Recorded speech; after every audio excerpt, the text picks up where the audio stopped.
I was honestly not expecting to cry in this video at all, but I did not anticipate like how emotional this would be to talk about. Hello lovelies, and welcome back to another video. So today I'm going to be talking about erythrophobia. I'm going to be explaining what erythrophobia is, my personal struggle with erythrophobia, and then I'm going to be making a part 2 of this video on how I overcame erythrophobia. The reason why I'm making this video is because this is something that massively impacted my life in a negative way. Struggling with erythrophobia led to my anxiety, depression, OCD behaviors, and obsessive overthinking, and being incredibly self-conscious in my body, and led to great social anxiety. So it can really impact an individual's life in a negative way. And when I was suffering from it, I didn't know anybody else that suffered from it to the extent that I did. There was also very little information online about it, and still to this day, there's like hardly any videos on erythrophobia. I know that there's people out there struggling with it. I know how isolating and hopeless you can feel while struggling with this, but I want you guys to know that it is possible to overcome this, that your life can improve dramatically. And so I want to share my experience to let others know that they're not alone, and I want to share how I overcame it so that any of you struggling with it can take the steps you need to start overcoming it. Okay, so first of all, let's start off with what erythrophobia is. So I'm reading the definition from medicinenet.com, and it defines erythrophobia as an abnormal and persistent fear of blushing. Sufferers of erythrophobia experience undue anxiety even though they realize their fear is irrational. Their anxiety results from worry about being the focus of attention and the subject of embarrassment. Attempts to suppress blushing often have the opposite effect. Sufferers of erythrophobia tend to avoid social gatherings and workplace projects that require them to interact with or speak before groups of coworkers. So that is essentially what erythrophobia is. It is a fear of severe blushing, and people who have erythrophobia typically have the ability to blush to a severe extent. It's not just like, you know, in the movies where people get a little bit embarrassed and their cheeks turn a little bit pink. It's literally, usually your entire face has the ability to turn this red of a color. It's not just some cute little cheek pink blushing. It's like typically your entire face, even some people it's their neck or their ears or their chest, turns completely tomato red. As an individual starts to feel their skin and their body becoming warm, they start to worry about their blushing and become embarrassed about the fact that their skin is turning red, which creates a vicious cycle, because as you can feel your face or your body becoming red, then that creates more embarrassment, which causes your face to turn even more red, which causes more embarrassment, which causes your face to turn even more red. So this leads to great issues, because when people are experiencing this, they don't want anyone to see their red face, so they'll end up trying to leave that social interaction immediately. They become so afraid of this experience happening that they avoid social interactions in the first place, and it can be an extremely isolating condition because you avoid pretty much all social contact and you just want to stay in your house all day so that you don't have to face this embarrassment on a daily basis. It leads to social anxiety, being extremely self-conscious in yourself because you're very aware of this condition, and you become even more aware of embarrassing things that you do, and it basically makes your self-confidence like plummet because you feel so ashamed and so embarrassed about this condition that your self-worth and your self-confidence just plummets. And because you're avoiding social interactions where we normally feel a sense of belonging, and it helps us to build up our confidence and it helps us to build up our communication skills, because you are avoiding that now, and because you feel incredibly embarrassed in pretty much all social interactions, it causes you to feel isolated, it causes you to not be able to make friends, and basically just destroys any ounce of self-confidence and self-worth that you may have. So the very first time that I realized that I had erythrophobia was in 6th grade, because I believe that I like fell in front of the class and like hit this like vent, and it made like this huge noise. Everybody turned and like laughed at me, and then of course I was embarrassed, so my face turned red, and I remember feeling like the heat on my face, and then someone immediately pointed out that like my face was a bright red, and that was the first time ever that I became aware that my face had the ability to turn a bright red. But I didn't start suffering from erythrophobia until the 7th grade. I am an extremely fair person, and I feel like my skin is basically like transparent because I'm so freaking white. So when my face turns red, it turns red. I remember when I was struggling it, I wished that I was a darker skin color, because then people wouldn't be able to see my severe blushing. It wouldn't be as prominent and it wouldn't stand out as much if I had a darker skin color where you couldn't see the blood underneath my skin. So the very first time that I experienced erythrophobia was in 7th grade during a presentation. I guess because I was the center of attention during this presentation, I became kind of self-conscious and embarrassed to be standing up in front of the class. And so I remember starting to feel my face getting warmer, which I realized meant that my face was starting to turn color, which made me embarrassed, and thinking about the fact that I was in front of the class and everyone had their eyes on me made me even more self-conscious and embarrassed. So it started this vicious cycle where the more I worried about it, the redder my face became, to the point where I literally looked like a tomato or like the devil because of how red my face was. It actually got to the point where people were afraid of what was happening, which made the situation like even more embarrassing, because after I finished the presentation and after I sat back down at my desk, like the people around me were like mortified. Like they had like this facial expression like something horrifying had just happened, and they were like, "Alice, like, your face turned so red, like what happened, are you okay?" And which made me even more embarrassed about the whole situation. From that moment on, that essentially started my erythrophobia, because I discovered that day that my face had the ability to turn tomato red and like literally scare other people.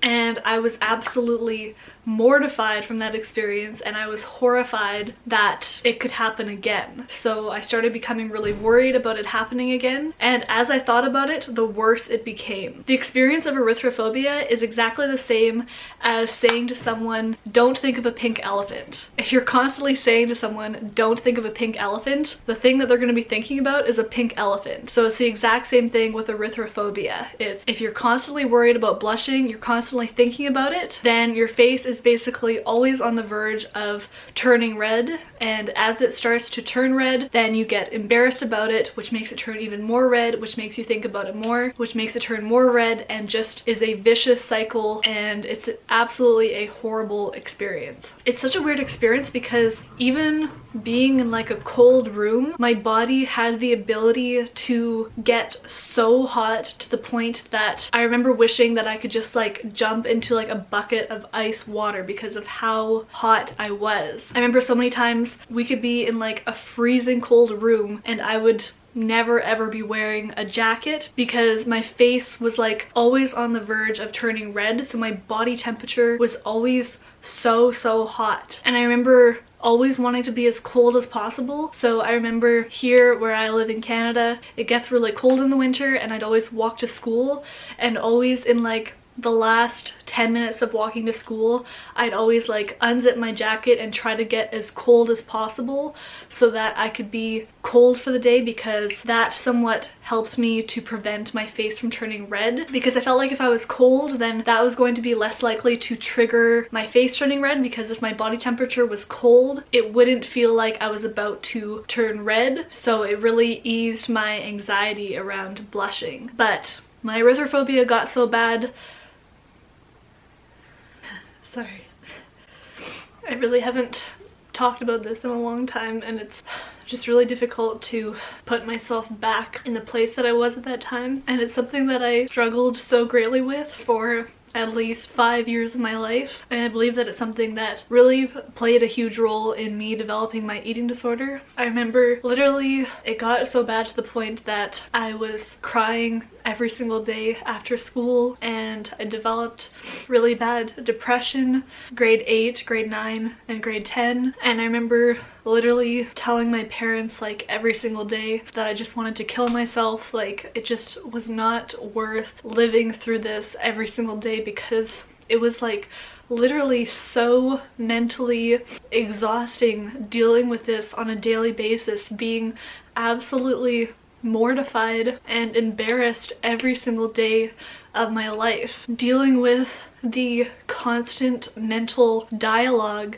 of how weird I was and how unworthy I was, and just being so incredibly self-conscious and anxious. And I remember thinking to myself every single day, like, of all the embarrassing social interactions that I had gone through at school, and just like in my mind, like apologizing to the people like in my mind who I had interacted with that day, who were like really weirded out by our social interaction. I remember like just constantly saying in my mind like, I'm sorry, I'm sorry, I'm sorry, which is like pretty weird, but like it just goes to show you just like how incredibly low my self-confidence was, and how much I was overthinking things, and just how anxious I had become. I remember being like absolutely mortified to do presentations, and I would like literally beg my teachers if I could just do the presentation in front of them instead of in front of the whole class. I had some really sweet teachers who allowed me to do that, so I would just go to class early and then I would just present to my teacher instead of in front of the whole class. But then it kind of made it worse, because then after everyone had done their presentations, they were like, oh, Alice hasn't done her presentation yet, and then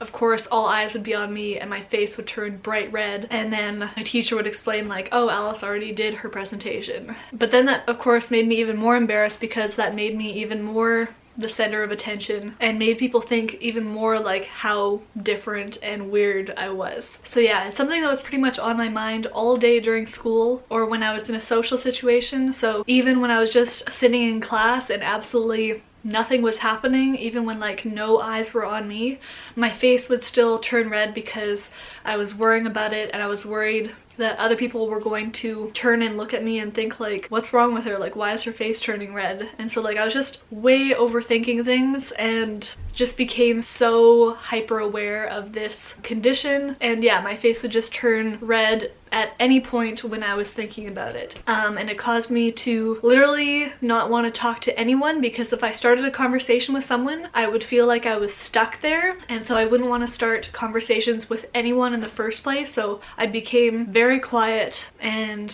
very antisocial, and the school environment was really the worst environment for me, because I just felt like the lights were so bright and you could really see anything in a classroom setting. And I remember loving it like when we were watching movies or when we could do like PowerPoint presentations when the lights were off, because you wouldn't be able to see my face turning red, so I felt like so protected and hidden when the lights were off. But when the lights were on in school, like the lights are just so bright, it's almost like you have nowhere to hide. I literally felt like I was going to school naked every single day, because the lights were just so bright and they could expose anything that you're showing. So it's essentially like going to school naked every day, I felt like, because it was that equivalent of embarrassment every single day. And also in junior high and high school, I feel like a lot of kids are a lot more judgmental, and people are still quite immature, and people are more likely to point things out and judge you. So it is a lot harder struggling with this in junior high and high school. And it's also really hard because you're like stuck in a desk all day,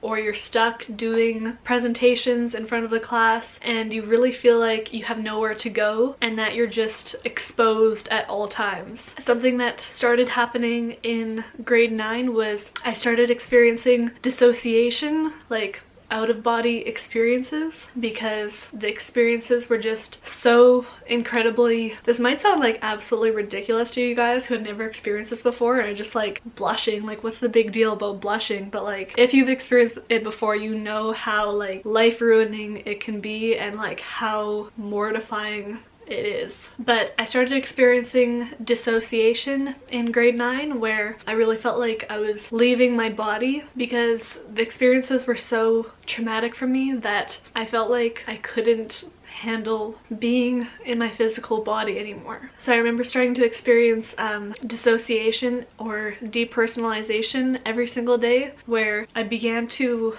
lose touch with reality. I remember constantly thinking like I didn't know what was real, just getting so tripped out with like thinking about what real reality was and feeling like really just disconnected from the present moment. But I almost feel like it was a way for my body to deal with those traumatizing events. I just wanted to check out from reality and just leave my physical body, which led to depersonalization. So I feel like because I went through this, it really set me back psychologically, emotionally, socially, and personal development wise, which is why I've always felt like about 4 to 5 years younger than I actually am, because it wasn't until I was 19 or so when I was finally able to start building up my confidence again. I was able to start working on my personal development, and I was able to slowly start working on my social skills again. And I literally just like felt like I was learning how to be a human being again when I was 19, and I felt like I had missed out on so many years of my life and I had so much to make up for, which is why I still to this day feel several years behind. But also at the same time I feel like I'm a better person because I've been through those experiences. I definitely learned a lot from that experience because I grew a lot as a person overcoming that, and it made me work even harder because of my erythrophobia. I had to push myself even harder, and it's really what led me to wanting to learn about personal development, and it really motivated me in a lot of areas of my life to become better. I've learned a lot from this experience, and I feel like I have become a better person because I've gone through these experiences. I think that's all I want to say in this video. So in part 2 of this video, I'm going to explain to you guys how I overcame my erythrophobia. So if any of you guys are struggling with erythrophobia out there,